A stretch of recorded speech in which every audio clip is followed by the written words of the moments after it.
When AQA first published the current system of exams back in 2017, I tried to understand the exams and then wrote a guide. And for question 2, I had something like 10 bullet points of things that you needed to do to get 100% of the marks. Now those bullet points are still right, but now I'm thinking, is there an even easier way? So what I've done this time is read hundreds of student exam answers that have been already marked by the exam board, and then I've asked myself, what do these exam answers do that I can explain as simply as possible for students so they can get top marks without having to remember all 10 things in my guide? And so I've broken it down to just 4 things that you have to do. Number 1, introduce the quotation, naming the technique if you can. Don't tell us the technique if it's a simile and you think it's a metaphor. Don't guess, but if you know it, name it. Number 2, explain what the quotation makes us think, feel, or predict. Those 3 things are the effect on the reader.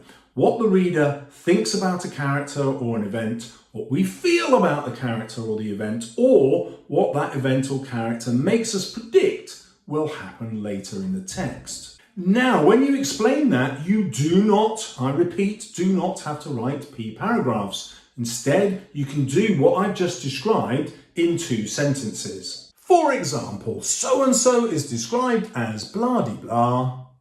That's my first bit of the sentence, which invites us to imagine that blah-de-blah. That's our prediction or our thought. Or it makes us feel that.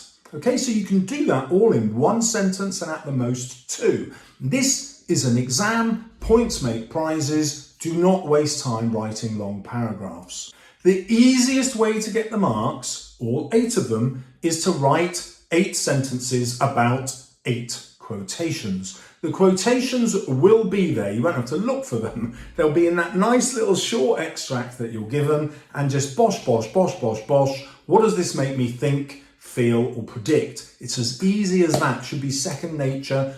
You've been analysing quotations since you were in year 5, so this question should be a doddle. We mess it up in English by asking you to write P paragraphs. That's totally verboten, it's wrong, don't do it, it just wastes your exam time because the maximum time you have is 12 minutes including your reading.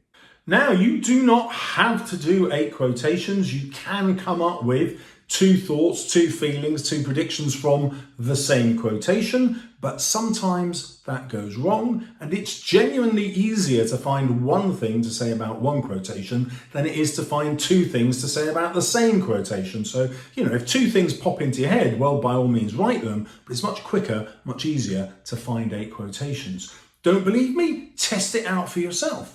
Now, I learned so much from reading students' exam answers that I have rewritten them and given an examiner's commentary and produced a new, incredibly cheap guide. Not only is it incredibly cheap, you cannot get anything remotely like it anywhere else on the internet. So, while I've got the world monopoly on learning from student-marked answers, check them out if you're interested. If not, you probably want to know how to smash Question 3, the structure question. That video is coming up now.